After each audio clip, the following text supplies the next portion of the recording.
An Israeli official said that the occupation army now controls 50% of Gaza, citing Israel's so-called Operation Gideon's chariots. The official told media that the army could reach 75% control within a month. He added that Hamas is expected to respond soon to a ceasefire proposal by U.S. envoy Steve Witkoff, possibly within 24 hours.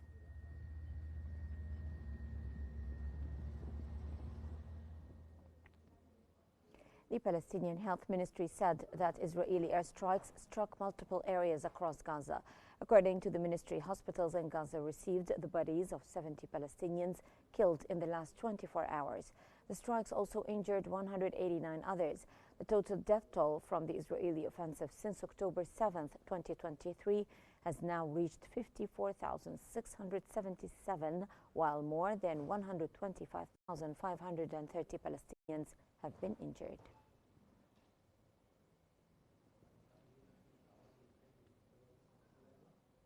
The Palestinian presidency said that Israel's ongoing aggression will not bring stability. Presidential spokesperson Nabil Aburdina said that continued Israeli attacks on Gaza and settler violence in the West Bank are undermining regional security.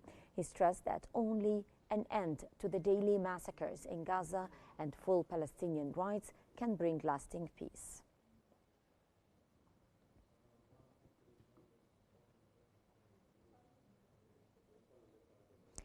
The United Nations said that Israeli restrictions are crippling humanitarian aid deliveries into Gaza. The UN confirmed that fewer than 400 trucks have entered Gaza via Karam Abu Salim since it reopened. Yesterday, only 50 of 130 approved trucks were allowed through, mostly carrying flour. UN spokesperson Stefan Dujarric said that fuel and other critical supplies are being denied entry. The UN warns its operations in Gaza could shut down entirely without urgent access to fuel.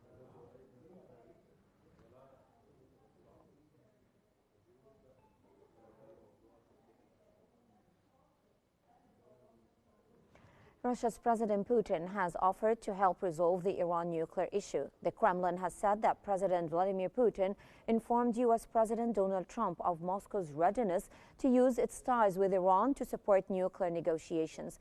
Kremlin spokesman Dmitry Peskov said that Russia's close partnership with Tehran places it in a position to assist in reaching a settlement over Iran's nuclear program. The offer underscores Russia's intent to play a larger role in regional diplomacy.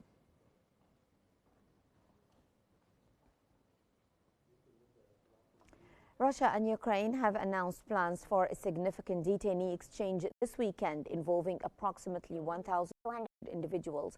During a video conference, Russian President Vladimir Putin's aide, Vladimir Medinsky, confirmed the details of the exchange, which follows recent talks in Istanbul. Ukrainian President Volodymyr Zelensky stated that the exchange would occur under a 500 for 500 formula, focusing on vulnerable groups such as the wounded and those under 25.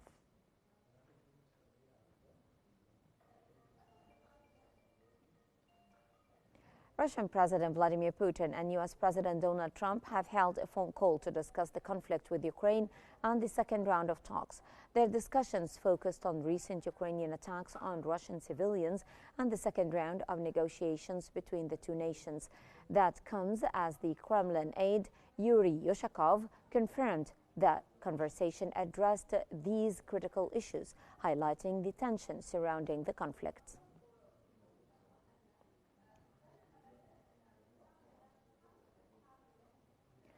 Washington has warned NATO allies not to depend on the U.S. for defense. U.S. Secretary of Defense Pete Hegseth urged NATO states to raise their defense budgets to 5% of GDP.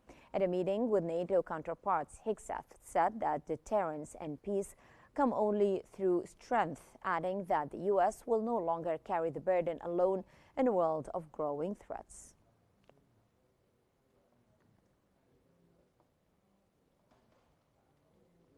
Germany said that it will need tens of thousands more troops to meet NATO goals.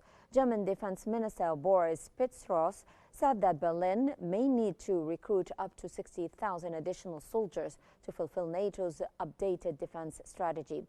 Speaking ahead of a NATO meeting, he underscored that boosting troop numbers is necessary to meet the alliance's evolving military requirements.